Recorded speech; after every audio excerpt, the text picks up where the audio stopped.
Telangana assembly budget సమావేశాల వేళ BRS అధినేత మాజీ సీఎం కేసీఆర్ తీరు మరోసారి చర్చనీయాంశంగా మారింది. బడ్జెట్ సమావేశాలకు మొదటి రోజు హాజరైన కేసీఆర్ ఉభయ సభలను ఉద్దేశించి గవర్నర్ ప్రసంగించిన వెంటనే అసెంబ్లీ నుంచి వెళ్లిపోయారు. ప్రధాన ప్రతిపక్ష నేతగా కీలకమైన బీఏసీ సమావేశానికి హాజరు కావాల్సిన కేసీఆర్ ముఖం చాటేశారు. బీఏసీ సమావేశానికి హాజరు కాకుండానే గవర్నర్ ప్రసంగం తర్వాత అసెంబ్లీ నుంచి వెళ్లిపోయారు. దాంతో కేసీఆర్కి అసలు ప్రతిపక్ష నేత హోదా ఎందుకన్న చర్చ మొదలైంది.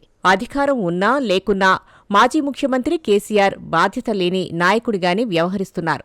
అధికారం ఉన్నప్పుడు తన వారికి పదవులు ఇచ్చుకుని రాజభోగాలు అనుభవించారు. ప్రగతి భవన్ నుంచే పాలన సాగించారు. అధికారం పోగానే ప్రజా సమస్యల్ని పట్టించుకోకుండా ఫామ్ హౌస్కే పరిమితమవుతున్నారు. కేసీఆర్ అధికారంలో ఉండగా సెక్రటేరియట్కు గాని ప్రతిపక్ష నేతగా అసెంబ్లీకి గాని వచ్చింది లేదు. గతంలో బీఆర్ఎస్ అధికారంలో ఉన్నప్పుడు ప్రతిపక్ష నాయకుడు అసెంబ్లీకి వచ్చి ప్రభుత్వాన్ని ప్రశ్నలు వేసి ఎక్కడ ఇరుకున పెడతారోనని వారు భయపడేవారు. కానీ నేడు దానికి భిన్నంగా అధికార పక్షమే ప్రతిపక్ష నాయకుడు అసెంబ్లీకి రావాలని కోరుతున్నా కేసీఆర్ ముఖం చాటేస్తున్నారు. ముఖ్యమైన బిల్లులు అసెంబ్లీలో ప్రవేశపెట్టినప్పుడు సైతం కేసీఆర్ అసెంబ్లీకి రావటానికి విముఖత చూపుతున్నారు. గత సంవత్సరం కాంగ్రెస్ ప్రభుత్వం బడ్జెట్ ప్రవేశపెట్టినప్పుడు అసెంబ్లీకి చుట్టపు చూపుగా వచ్చి కాసేపు అసెంబ్లీలో కూర్చుని వెళ్లిపోయారు. అసెంబ్లీకి రావటం లేదు కానీ జీతభత్యాలు మాత్రం టంచన్గా తీసుకుంటున్నారు. ప్రతిపక్ష నాయకునిగా కేసీఆర్ డిసెంబర్ 2023 నుంచి ఇప్పటిదాకా 58.8 లక్షల రూపాయలు జీతంగా తీసుకున్నారు. ఎమ్మెల్యేగా ప్రమాణ స్వీకారానికి తొలిసారి అసెంబ్లీకి వచ్చారు. తర్వాత జూలై 25న 2024న ఒకే ఒక్క రోజు శాసనసభకు హాజరయ్యారు. అటెండెన్స్ రిజిస్టర్లో సంతకం పెట్టి వెళ్లిపోయారు. మళ్లీ మార్చి 12, 2025 బడ్జెట్ సమావేశాల ప్రారంభం రోజున హాజరు కోసం మొక్కుబడిగా వచ్చి వెళ్లిపోయారు. ఆఖరికి ప్రతిపక్ష నేత హోదాలో ఆయన బీఏసీ సమావేశానికి కూడా హాజరు కాలేదు. బీఏసీ సమావేశానికి కేసీఆర్ డుమ్మా కొట్టడంతో బీఆర్ఎస్ పార్టీ తరపున మాజీ మంత్రులు హరీష్ రావు, ప్రశాంత్ రెడ్డి బీఏసీ మీటింగులకు హాజరయ్యారు. ముఖ్యమైన బీఏసీ సమావేశానికి కేసీఆర్ గైర్హాజరు కావడంపై విమర్శలు వెల్లువెత్తుతున్నాయి. కేసీఆర్ ఇలా వచ్చి అలా తూతూ మంత్రంగా వెళ్లడంపై జనం కూడా అసహనం వ్యక్తం చేస్తున్నారు. మాజీ ప్రధాని, ఆర్థిక సంస్కర్త మన్మోహన్ సింగ్ మరణం సందర్భంగా పార్టీలకు అతీతంగా అందరూ నాయకులు వెళ్లి ఆయనకు శ్రద్ధాంజలి ఘటించారు. ప్రధాని, రాష్ట్రపతి, కేంద్ర కేబినెట్, దేశంలోని ప్రముఖ రాజకీయ పార్టీల నేతలందరూ వారి అంత్యక్రియలకు హాజరయ్యారు. కేసీఆర్ మాత్రం ఫామ్ హౌస్ను దాటి బయటకు రాలేదు. తెలంగాణ బిడ్డ, తొలి తెలుగు ప్రధాని పివి నరసింహారావు మరణించిన సందర్భంలో సైతం కేసీఆర్ ఇదే విధంగా వ్యవహరించారు.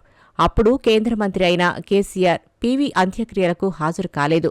ఢిల్లీలోనే ఉన్నారు తప్ప కనీసం వారి భౌతిక కాయాన్ని సందర్శించి నివాళులు అర్పించలేదు. రాజకీయాలకు మాత్రం పివి పేరును వాడుకుంటారు. అదలా ఉంటే అసెంబ్లీ జరిగిన ప్రతిరోజు కేసీఆర్ సభకు వచ్చారా లేదా అసలు వస్తారా అన్న చర్చ నడుస్తోంది. అసెంబ్లీలో ఏ ఇద్దరు ఎమ్మెల్యేలు కలుస్తున్నా తొలుత కేసీఆర్ గురించే మాట్లాడుకుంటున్నారు. సభకు రావడం లేదనే చర్చ రాష్ట్రవ్యాప్తంగా జరుగుతున్నా కేసీఆర్ మాత్రం ఫామ్ హౌస్కే పరిమితమవ్వడం విమర్శలకు తావిస్తోంది. 15 నెలల కాలంలో 3 సార్లు అసెంబ్లీకి వచ్చిన కేసీఆర్ ప్రతిపక్ష నాయకుడిగా, ఎమ్మెల్యేగా 57 లక్షల జీతం తీసుకున్నారని, సభకు ఎందుకు హాజరు కారని సభాసాక్షిగా సీఎం రేవంత్ రెడ్డి ప్రశ్నించారు. ప్రజలను వదిలేసి జీతం తీసుకున్న ప్రతిపక్ష నేత ఎందుకనే ప్రశ్న కాంగ్రెస్ పార్టీ నుంచి వస్తోంది. ప్రజల నుంచి, పన్నుల నుంచి జీతం తీసుకుంటూ ప్రజా సమస్యలను సభలో ప్రస్తావించకుండా, ప్రభుత్వ విధానాలను ప్రశ్నించకుండా ఫామ్ హౌస్కు పరిమితమవడంపై అన్ని వర్గాల నుంచి విమర్శలు వస్తున్నాయని గులాబీ శ్రేణులే వాపోతున్నాయి. కాంగ్రెస్తో పాటు సభలోని మిగిలిన పక్షాలు బీజేపీ, ఎంఐఎం, సిపిఐ ఎమ్మెల్యేలు కూడా కేసీఆర్ అసెంబ్లీకి రావాలని డిమాండ్ చేస్తున్నారు. అయినా మాజీ ముఖ్యమంత్రికి చీమ కుట్టినట్లు కూడా లేదు. కేసీఆర్ రాకపోవడం వల్ల అసెంబ్లీలో ప్రతిపక్ష గొంతుక బలహీనంగా మారిందనేది విశ్లేషకుల మాట. కేసీఆర్ లాంటి సీనియర్ నాయకుడు, సీఎంగా 2 పర్యాయాలు పనిచేసిన వ్యక్తికి అసెంబ్లీకి ఉన్న ప్రాధాన్యత ఏంటో ఎవ్వరూ చెప్పాల్సిన పనిలేదు. అలాంటి నాయకుడు కూడా అసెంబ్లీ సమావేశాలకు చుట్టపు చూపుగా, అది కూడా స్పీకర్ చర్యలు తీసుకుంటారన్న భయంతో హాజరు కోసం వచ్చిపోతుండటంపై తీవ్ర విమర్శలు వస్తున్నాయి. కేసీఆర్ ప్రతిపక్ష నాయకుడే కాదు, గజ్వేల్ నియోజకవర్గం ఎమ్మెల్యేగా ఉన్నారు. ఆ నియోజకవర్గ ప్రజల సమస్యలను అసెంబ్లీలో ప్రస్తావించే బాధ్యత కూడా కేసీఆర్పై ఉంది. ఆ బాధ్యతను విస్మరిస్తూ గజ్వేల్ ప్రజల సమస్యలను లేవనెత్తకపోవడంపై అసంతృప్తి వ్యక్తమవుతోందట. ఆ క్రమంలో గజ్వేల్ నియోజకవర్గం నుంచి గెలుపొంది అసెంబ్లీకి రాని కేసీఆర్పై తెలంగాణ హైకోర్టులో పిటిషన్ దాఖలైంది. కేసీఆర్పై చట్టపరంగా చర్యలు తీసుకోవాలని ఫార్మర్స్ ఫెడరేషన్ పిటిషన్ దాఖలు చేసింది. ప్రతిపక్ష నేతగా కేసీఆర్ ప్రజల పక్షాన అసెంబ్లీలో అడుగు పెట్టాలని, అసెంబ్లీకి గైర్హాజరైతే ఎమ్మెల్యే సభ్యత్వంపై వేటు వేయాలని కోరింది. మొత్తానికి కేసీఆర్ అసెంబ్లీకి డుమ్మా కొట్టడంపై గజ్వేల్ నియోజక ప్రజల్లో ఆయనపై వ్యతిరేకత ప్రారంభమైంది. బీఆర్ఎస్ మాత్రం వాటిని లైట్ తీసుకుంటుంది. తమ అధ్యక్షుడు సభకు హాజరైతే ర్యాగింగ్ చేస్తారని, అందుకే రావడం లేదని సమర్థించుకుంటుంది. ఏది ఏమైనా ఈ బడ్జెట్ సెషన్లోనే కేసీఆర్ మరోసారి సభకు వస్తారనే టాక్ వినిపిస్తోంది.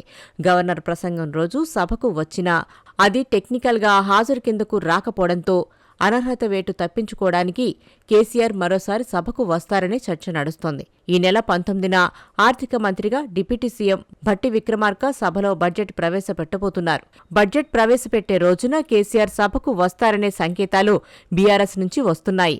మరి చూడాలి మాజీ ముఖ్యమంత్రి రాజకీయ వ్యూహాలు ఎలా ఉంటాయో.